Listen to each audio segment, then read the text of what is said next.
السلام علیکم ورحمۃ اللہ وبرکاتہ۔ تو دوستو، آج میں آپ لوگوں کو قرآن کے اندر فل وقف کا قاعدہ اور رولز رموز کے بارے میں بتاؤں گا، اس لیے ویڈیو کو اینڈ تک دیکھیے گا۔ آج میں آپ کو مکمل فل پروسیس وقف کا بتاؤں گا، پورا ڈیٹیلز کے ساتھ، اور مزید پڑھ کر کے آپ کو بتاؤں گا کس طریقے سے یہاں پر ادا ہوگا۔ جیسے یہاں پر قاف کا، صلے کا اور زا کا، میم کا، اور یہ گول سرکل کو کیا کہتے ہیں، جیم کا قاعدہ کیا ہے، اسی طریقے سے زا کا قاعدہ کیا ہے، سارا چیز میں آپ کو، لام الف کا قاعدہ، سارا قاعدہ میں آپ کو ڈیٹیلز کے ساتھ بتاؤں گا، اس لیے آخر تک ویڈیو کو واچ کیجیے گا۔ اور چینل کو سبسکرائب نہیں کیا تو چینل کو سبسکرائب بھی کر لیجئے، اور ساتھ ساتھ بیل آئیکن آل پریس کر لیجیے گا۔ چلیے شروع کرتے ہیں۔ بسم اللہ الرحمن الرحیم۔ تو دوستو، قرآن کریم کے اندر بہت سارے وقف کے قاعدے رولز ہوتے ہیں، میں آپ کو لائن بائی لائن بتاؤں گا، اس کو اچھے طریقے سے نوٹ بھی کر لیجیے اور ذہن میں یاد بھی رکھیے گا۔ قرآن پڑھتے وقت یہ آپ کو بہت کام آنے والا ہے، ورنہ بہت مسٹیک اور غلطیاں ہوں گی۔ چلیے شروع کرتے ہیں۔ بسم اللہ الرحمن الرحیم۔ تو سب سے پہلے میں آپ کو بتاتا ہوں چلوں کہ قرآن کے اندر یہ گول سرکل جو آپ کو دکھتا ہے، یہ گول سرکل اسی طریقے سے آپ کو گول سرکل دکھتا ہے، تو اس گول سرکل کو، یہ آیت کی علامت ہے، اس کو آیت کہتے ہیں۔ یہ کیا ہے؟ آیت کی علامت ہے، اس کو آیت کہتے ہیں۔ جہاں جملہ مکمل ہو جاتا ہے، بات مکمل ہو جاتا ہے، وہاں پر ایک آیت گول سرکل بنا دیا جاتا ہے۔ عام لوگوں کو چاہیے کہ یہاں پر آپ جو ہے ٹھہر سکتے ہیں، جیسے میں آپ کو پڑھ کے بتا دیتا ہوں۔ دیکھیے، تو یہاں پر سے دیکھیے، وَوَهَبْنَا لَهُ إِسْحَاقَ وَيَعْقُوبَ وَجَعَلْنَا، تو بہت لمبا یہاں پر آیت ہے، یہاں پر دیکھیے، هُوَ الْعَزِيزُ الْحَكِيمُ، یہاں سے دیکھیے، إِنَّهُ هُوَ الْعَزِيزُ الْحَكِيمُ، تو یہاں پر سے لے کے بات مکمل ہو جاتا ہے، تو یہاں پر گول سرکل آیت میں جو عام لوگ ہیں، جو قاعدہ رولز قرآن کے نہیں جانتے ہیں، اس کو چاہیے کہ گول سرکل میں رکے، بیچ میں یہاں پر اس طریقے سے بیچ میں نہ ٹھہرا کرے۔ اگر قاعدہ نہیں زیادہ پتہ ہے تو گول سرکل آیت میں رکے، اس کو آیت کہتے ہیں۔ نمبر 1 ہو گیا۔ نمبر 2 آتا ہے تو کے بارے میں۔ تو دوستو، نمبر 2 جو ہے دوسرا قاعدہ تو کبھی آیت کے اوپر ہوتا ہے، یہاں پر ہوتا ہے، تو وہاں پر تو گول سرکل آپ ٹھہریں گے نہیں ٹھہریں گے کوئی دقت نہیں ہے، لیکن اگر جملہ کے بیچ میں ہو تو قاعدہ یہ ہے، تو کا وقف مطلق کی علامت ہے اور یہاں ٹھہرنا چاہیے۔ تو یہ جملہ کے بیچ میں آ گیا، صرف یہ تو کا قاعدہ ہے، جملہ کے بیچ میں آ جائے تو کا قاعدہ مانا جائے گا۔ تو یہاں پر تو کا قاعدہ میں ایک مرتبہ اور ریپیٹ کرتا ہوں، وقف مطلق کی علامت ہے، یہاں ٹھہرنا چاہیے، تو یہاں پر ہم لوگ ٹھہریں گے۔ جیسے یہاں دیکھیے، یہاں سے پڑھتا ہوں، وَقَالَ إِنِّي مُهَاجِرٌ إِلَىٰ رَبِّي، تو یہاں پر ٹھہر جانا، سانس کو توڑ دینا ہے۔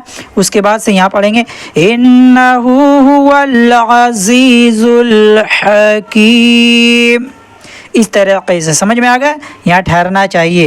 دوسرا قاعدہ ہے، تیسرا قاعدہ جیم کے بارے میں۔ تو دوستو، تیسرا قاعدہ جیم کے بارے میں، ایک تو ہوتا ہے گول سرکل آیت کے اوپر ہے، تو یہاں دونوں قاعدہ، جیسے یہاں پر بات مکمل ہو گیا، ٹھہرے یا نہ ٹھہرے تو یہ آپ کے اوپر ہے، گول سرکل یہاں آرام سے ٹھہر سکتے ہیں، کوئی دقت نہیں، لیکن جملہ کے بیچ میں آ جائے تو صرف جیم کا قاعدہ اور رولز یہاں پر لاگو ہوگا۔ جیسے جیم کا قاعدہ میں آپ کو بتاتا چلوں، یہ تیسرا قاعدہ ہے، 3 قاعدہ ہے یہاں۔ اس کا قاعدہ یہ ہے کہ یہاں ٹھہرنا بہتر اور نہ ٹھہرنا بھی جائز ہے، دونوں طریقے سے آپ یہاں پر پڑھ سکتے ہیں۔ ٹھہرنا بھی بہتر ہے، یہاں ٹھہرنا بہتر ہے اور نہ ٹھہرنا بھی جائز ہے۔ تو ٹھہرنا بہتر ہے تو اکثر جگہ آپ لوگ ٹھہرا کریں، ٹھہرنا بہتر، نہ ٹھہریں گے تو وہ بھی چل جائے گا۔ تو یہاں پر دیکھیے، میں پڑھ کے بتاؤں، مَن يَشَاءُ وَيَرْحَمُ مَن يَشَاءُ وَإِلَيْهِ تُقْلَبُونَ، تو یہاں پر ٹھہرنا بہتر، ہم لوگ ٹھہر گئے تھے، اس کے بعد سانس توڑ کر کے پڑھیں، ایک مرتبہ اور یہاں ٹھہرتا ہوں، مَن يَشَاءُ وَيَرْحَمُ مَن يَشَاءُ، تو سمجھ میں آیا جیم کا قاعدہ، یہاں ٹھہرنا بہتر اور نہ ٹھہرنا بھی جائز ہے۔ چوتھا قاعدہ زا کے بارے میں، اکثر یہ گول سرکل آیت کے اوپر ہوتا ہے، تو وہاں پر آپ کو یعنی آیت ہے دو قاعدہ ہو جاتا ہے، لیکن جملہ کے بیچ میں آ جائے تو صرف زا کا قاعدہ رولس لاگو ہوگا۔ تو زا کا قاعدہ یہاں دیکھیے جملہ کے بیچ میں ہے، تو زا کا قاعدہ یہ ہے کہ یہاں نہ ٹھہرنا بہتر ہے، یہاں یہاں نہ ٹھہرے تو بہتر ہے۔ سمجھ میں آ گیا؟ ذا کا قاعدہ یہاں نہ ٹھہرنا بہتر ہے، تو یہاں پر ہم لوگ ملا کے پڑھیں گے۔ دیکھیں اس طریقے سے، یہاں سے دیکھیں انکم لتأتون الفاحشۃ ما سبقکم بها، اس طریقے سے ایک مرتبہ اور پڑھ کے بتاتا ہوں۔ انکم لتأتون الفاحشۃ ما سبقکم بها من احد من العالمین۔ تو ذا کا قاعدہ آپ کو اچھے طریقے سے سمجھ میں آ گیا ہوگا کہ یہاں پر نہ ٹھہرنا بہتر ہے۔ اب چلیے پانچواں قاعدہ سواد کے بارے میں۔ تو دوستو پانچواں قاعدہ جو ہے سواد کے بارے میں، اگر اکثر یہ گول سرکل آیت کے اوپر ہوتا ہے لیکن جملہ کے بیچ میں کہیں بھی آ جائے تو سواد کا قاعدہ یہ ہے کہ یہاں پر ملا کر پڑھنا چاہیے، لیکن اگر کوئی تھک کر ٹھہر جائے تو رخصت ہے۔ تو اکثر جگہ میں آپ کو دیکھنے کو ملتا ہوگا سواد، تو جہاں پر بھی جملہ کے بیچ میں آ جائے تو وہاں پر ملا کر پڑھنا چاہیے، اگر تھک کے رک جائے تو وہ الگ بات ہے، رخصت ہے۔ تو یہاں پر کیا کرنا ہے، ملا کے بھی پڑھ سکتے ہیں۔ دیکھیں اس طریقے سے، جیسے میں پڑھ کے بتا رہا ہوں، یہ آیت کے اوپر ہے، أَلَمْ يَجِدْكَ يَتِيمًا فَآوَىٰ وَوَجَدَكَ ضَالًّا فَهَدَىٰ۔ تو ملا کے یہاں بھی پڑھ سکتے ہیں، یہاں سے بھی پڑھ سکتے ہیں، وَوَجَدَكَ ضَالًّا فَهَدَىٰ وَوَجَدَكَ عَائِلًا فَأَغْنَىٰ۔ یعنی جملہ کے بیچ میں آ جائے تو ملا کر پڑھنا چاہیے، اور اگر تھک کر کے رک جائے تو الگ رخصت ہے۔ سمجھ میں آئے؟ سواد کا قاعدہ یہ ہے کہ یہاں پر ملا کر کے پڑھنا چاہیے۔ یہ گول سرکل آیت کے اوپر سانس توڑ سکتے ہیں، وہ الگ قاعدہ ہے، دونوں قاعدہ ہے، لیکن جملہ کے بیچ میں سواد آ جائے تو کیا کرنا، ملا کر کے پڑھنا ہے، اور تھک کر کے اگر رک جائے تو رخصت ہے۔ چلیے چھٹا قاعدہ جو ہے یہ صلی، آپ کو ذا کا چھوڑ دے، ذا کا قاعدہ میں نے آپ کو پہلے بتا دیا، اگر یہ صلی جملہ کے بیچ میں یا کہیں بھی آ جائے تو سواد کا قاعدہ یہ ہے کہ یہاں پر ملا کر پڑھنا چاہیے، اور ذا کا قاعدہ بھی وہی ہے۔ تو یہاں پر اس طریقے سے پڑھیے گا۔ دیکھیے اگر جملہ کے بیچ میں کہیں آ جائے اور یہاں پر اگر گول سرکل کے اوپر ہے تو ٹھہر بھی سکتے ہیں، لیکن صلی کا قاعدہ میں بتا رہا ہوں، ٹھیک ہے۔ إِنَّ عَلَيْنَا لَلْهُدَىٰ وَإِنَّ لَنَا لَلْآخِرَةَ وَالْأُولَىٰ۔ تو میں نے ملا کے پڑھا، اس طریقے سے اگر جملہ کے بیچ میں کہیں آ جائے تو یہاں پر ملا کے پڑھنا بہتر ہوتا ہے، ملا کر پڑھنا چاہیے۔ تو ایک مرتبہ إِنَّ عَلَيْنَا لَلْهُدَىٰ وَإِنَّ لَنَا لَلْآخِرَةَ وَالْأُولَىٰ۔ تو سمجھ میں آیا؟ صلی کا قاعدہ ہے کہ یہاں پر ملا کر پڑھنا چاہیے، صلی کا۔ اب صل کا قاعدہ، ساتواں قاعدہ میں آپ کو بتاتا ہوں۔ جیسے دوستو یہاں پر دیکھیں ذا اور ذا کا قاعدہ میں نے بتایا، اب اس صلی کا قاعدہ بتاؤ۔ یہاں پر دیکھیں جملہ کے بیچ میں آیا ہو تو یہاں پر کیا کرنا ہے، ملا کر کے پڑھنا ہے۔ جیسے یہاں پر دیکھیے پڑھتا ہوں، يقاتلون في سبيل الله فاقرؤوا ما تيسر منه وأقيموا الصلاة وآتوا الزكاة۔ تو یہاں پر میں نے ملا کے پڑھا ہے، تو صلی کا قاعدہ یہی ہے کہ ملا کر پڑھنا چاہیے۔ اگر صرف صاد لام صل آ جائے گا تو یہاں ٹھہرنا بہتر ہے۔ یہاں پر صلی ہے لیکن صل کہیں پر آ جائے، یہاں پر ابھی نہیں ملا ہے مجھے، اگر کہیں پر آ جائے صل دیکھنے کو مل جائے تو وہاں پر صل کا قاعدہ ہے کہ یہاں ٹھہرنا بہتر ہے۔ تو سمجھ میں آ گیا؟ صلی کا ملا کر کے صرف صاد لام رہے گا تو ٹھہرنا، اور اگر صلی اس طریقے کا رہے گا تو ملا کے پڑھنا، یہ قاعدہ ہے۔ چلیے آٹھواں قاعدہ بتاتے ہیں۔ تو تو دوستو آٹھواں قاعدہ جو ہے یہ قوف کا ہے. تو یہاں پر دیکھیے جملہ کے بیچ میں یہ آپ کو دیکھنے کو مل رہا ہے. اکثر آپ کو یہاں گول سرکل کی آیت کے اوپر دیکھنے کو مل جاتا ہے. تو یہاں پر ٹھہر سکتے ہیں, کوئی دقت نہیں ہے کیونکہ گول سرکل آیت. لیکن جملہ کے بیچ میں قاعدہ اگر قاف کہا جائے تو یہاں پر صرف اور صرف قاف کا قاعدہ رہے گا. تو قاف کا بڑی قاف کا قاعدہ یہ ہے کہ یہاں ٹھہرنا نہیں چاہیے. یہاں پر ٹھہرنا نہیں چاہیے قاعدہ ہے, یہاں ٹھہرنا نہیں چاہیے. تو کیا کریں گے ہم لوگ, یہاں پر ٹھہریں گے نہیں. اس طریقے سے پڑھنا. دیکھیے میں پڑھتا ہوں, مِن رُسُلِنَا أَجَعَلْنَا مِن دُونِ الرَّحْمَنِ, اس طریقے سے ملا کے پڑھیں گے. مطلب مِن رُسُلِنَا أَجَعَلْنَا مِن دُونِ الرَّحْمَنِ. تو یہاں پر قاف کا قاعدہ ہے کہ یہاں پر ٹھہرنا نہیں چاہیے. چلیے نوواں قاعدہ میں آپ کو بتاتا ہوں. تو دوستو نوواں قاعدہ جو ہے قاف اور فا کا. تو یہاں پر بھی دیکھیں قاف اور فا, تو جملہ کے بیچ میں کہیں پر آ جائے, گول سرکل آیت کے اوپر ہو تو دونوں قاعدہ ہوتا ہے, سرکل کا بھی اور قاف کا. لیکن جملہ کے بیچ میں آ جائے تو قاعدہ یہ ہے قاف اور فا کا, یعنی قف قف. تو یہاں اس کا معنی ہے کہ اس کا مطلب یہاں پر قاعدہ یہ ہے کہ یہاں ٹھہر جاؤ. اس کا مطلب یہاں پر اسٹاپ کرنا, ٹھہر جانا ہے. اس طریقے سے دیکھیے, ثم تتفکروا ما بصاحبکم من جنہ. تو یہاں پر کیا کرنا, ٹھہر جانا ہے. ثم تتفکروا, اس طریقے سے قاف کا یہاں ٹھہر جاؤ. یہاں پر بھی دیکھیے فَكَذَّبُوا رُسُلِي, اس طریقے سے ٹھہر جانا. قاف کا یہ قاعدہ ہے کہ یہاں ٹھہر جاؤ. اس کے بعد آتا ہے 10واں قاعدہ 5 کا. تو دوستو 10واں قاعدہ جو یہ 5 اردو میں 5 لکھا ہوا رہتا ہے, یہ آپ کو دیکھنے کو مل رہا ہے. تو اس کا قاعدہ یہ ہے کہ یہ آیت کوفی مثل ہے, یعنی آیت کے گول سرکل کے حکم میں ہے. تو یہاں پر جیسے ہم لوگ پڑھتے ہوئے یہاں پر ٹھہر جائیں گے تو پھر سے دوبارہ لوٹنے کا ضرورت نہیں ہے, بلکہ یہاں سے شروع کریں. جیسے میں آپ کو یہاں پڑھ کے بتاتا ہوں, جیسے یہ گول سرکل آیا تھا نا, اسی کے مثل میں یہ 5 اردو کا 5 ہے. ٹھیک ہے, دیکھ الذی اطعمہم من جوع. تو یہاں پر ہم لوگ ٹھہر گئے پڑھتے ہوئے, تو پھر سے ہم کو من جوع اس طریقے سے نہیں, بلکہ یہاں سے پڑھنا ہے. وآمنہم من خوف. تو یہ قاعدہ اردو کا 5 جو آپ کو دکھ رہا ہے یہاں لکھا ہوا, تو یہ قاعدہ رولس ہے اس کا کہ یہ آیت کے مثل میں ہوتا ہے. تو یہاں پر ٹھہرنے کے بعد دوبارہ لوٹنے کا ضرورت نہیں ہے. چلیے 11 قاعدہ بتاتے ہیں. اور 11واں قاعدہ جو وقف کا ہے دوستو وہ بہت ہی زبردست ہے. اس کو بالکل بھی مسٹیک مت کیجیے گا, ورنہ مطلب بگڑ جاتا ہے اس سے. اگر تو یہ میم کا قاعدہ آپ کو اکثر صورتوں میں زیادہ تر دیکھنے کو مل جاتا ہے. کسی سورہ میں 3 جگہ 4 جگہ آیا ہوا ہے.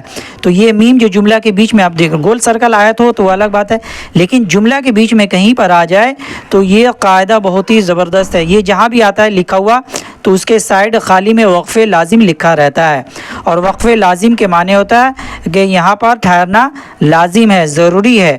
تو یہاں پر جیسے جملہ کے بیچ میں آپ کو میم دکھ رہا ہے تو سمجھ لیں یہاں پر ٹھہرنا لازم ہے, ضروری ہے. تو پڑھتے ہوئے کیا کرنا, دیکھیے یہاں سے پڑھتا ہوں میں, انک لرسول اللہ واللہ یعلم انک لرسولہ. اس طریقے سے یہاں پر ٹھہر جانا ہے, اور ٹھہرنے کے بعد اس کے بعد سے شروع کرنا. دیکھیے انک لرسول اللہ, سانس کو توڑ دینا ہے, اس کے بعد سے شروع کرنا ہے. یہاں پر ٹھہرنا لازم ہے, نہیں ٹھہریں گے تو مطلب بگڑ جائے گا, اس لیے یہاں پر ضرور ٹھہرا کرے. اس لیے سائڈ میں حاشیہ میں وقف لازم لکھ دیا جاتا ہے تاکہ سمجھ میں آ جائے. یہ 11 قاعدہ آپ کو 11واں نمبر کا قاعدہ بہت ہی زبردست ہے, اس کو یاد رکھنا آپ کو. چلیے 12واں قاعدہ بتاتے ہیں. تو یہ دیکھیے وقف لازم ہر جگہ آپ کو زیادہ تر اکثر آپ کو دیکھنے کو وقف لازم یہاں پر دیکھیے 2 جگہ ہے. ایک یہاں پر بھی آیا ہوا ہے اور ایک آپ کو دیکھنے کو یہاں بھی مل جاتا ہے. تو یہاں پر بھی دیکھیے, یہاں پر بھی پڑھتے ہوئے آپ کو ٹھہر جانا ہے اور یہاں بھی ٹھہرنا, ملا کے نہیں پڑھنا ہے. ٹھیک ہے, آپ کو یہاں وقالوا معلم مجنون, یہاں ٹھہر جانا ہے. نہیں ٹھہریں گے تو مطلب بگڑے گا. یہاں بھی ٹھہر جانا ہے.